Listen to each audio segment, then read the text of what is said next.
Assalamualaikum warahmatullahi wabarakatuh. Perkenalkan, nama saya Asmaul Fitra. Saya dari instansi Badan Nasional Pencarian dan Pertolongan dari unit kerja Kantor Pencarian dan Pertolongan Gorontalo. Saya angkatan dasar 25 kelompok 1. Di sini saya akan merangkum beberapa materi tadi tentang ancaman digitalisasi di Smart ASN. Baiklah, untuk yang pertama ada kelompok tadi yang membahas judi online dan pinjaman ilegal. Oke, di sini menurut saya kemajuan teknologi memang memberikan kemudahan, tetapi juga memberikan sisi gelap digital seperti judi online dan pinjaman online ilegal. Fenomena ini telah menyasar ke masyarakat luas maupun ASN dan non-ASN. Dari sini banyak kasus menunjukkan bahwa ASN atau masyarakat berpendidikan justru menjadi korban jebakan dunia digital, tergiur iming-iming cepat kaya, padahal kenyataannya tidak.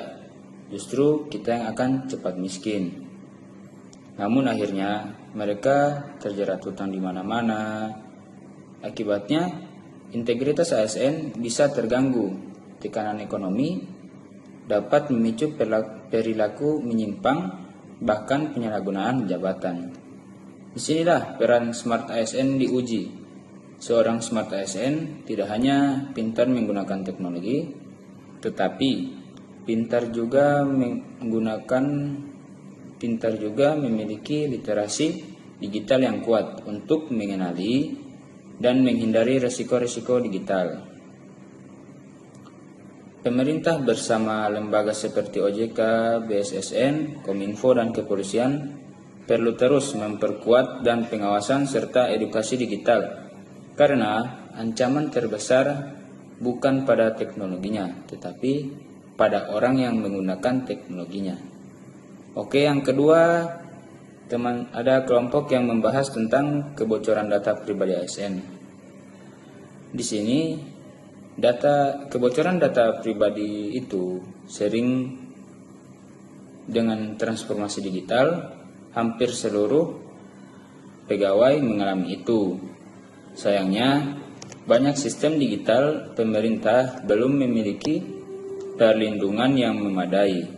Beberapa kasus menunjukkan data ASN seperti NIP, alamat, tempat tinggal, atau riwayat jabatan. Penyebabnya bermacam-macam.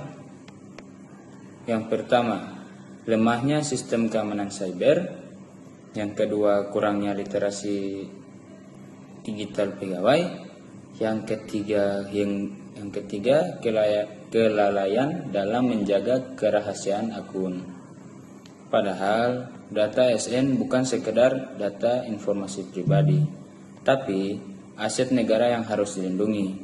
Oleh karena itu, kita perlu memperkuat 4 pilar literasi digital. Oke, yang ketiga, ada kelompok yang membahas tentang perbedaan data BNPB dan Basarnas, yaitu kelompok saya. Kita beralih ke isu ketiga ini.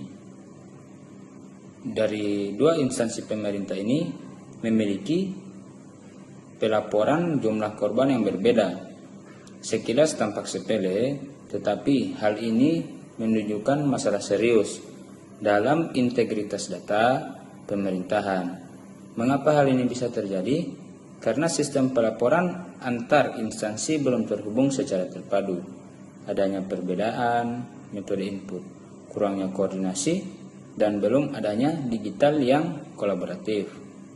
Dari kasus ini mengajarkan bahwa digitalisasi tanpa sinkronasi justru menimbulkan kebingungan publik. Dari sisi 4 pilar literasi digital, kasus ini mengandung pelajaran etika digital. Karena kenapa? ASN harus berhati-hati dalam menyebarkan data yang belum terverifikasi agar tidak menimbulkan kepanikan publik. Dan yang kedua ada budaya digital. Yang ketiga ada keamanan digital. Yang keempat kecakapan digital. Di sini ASN perlu dilatih dalam penggunaan aplikasi pelaporan dan validasi data real time.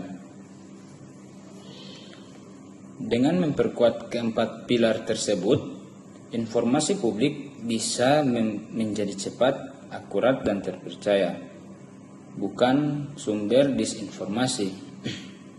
Dan yang terakhir ada kelompok temannya saya yang membahas tentang etika digital dan ancaman AI. Oke, teknologi kecerdasan buatan atau artificial intelligence kini mulai digunakan dalam berbagai aspek, seperti pengelolaan dokumen, analisis data, bahkan pelayanan publik otomatis. Namun, hadirnya AI juga menimbulkan kekhawatiran. Apakah ASN akan tergantikan oleh mesin? Bisa jadi. Selain itu, AI juga membawa risiko baru seperti manipulasi data, plagiarisme, dan penyalahgunaan teknologi.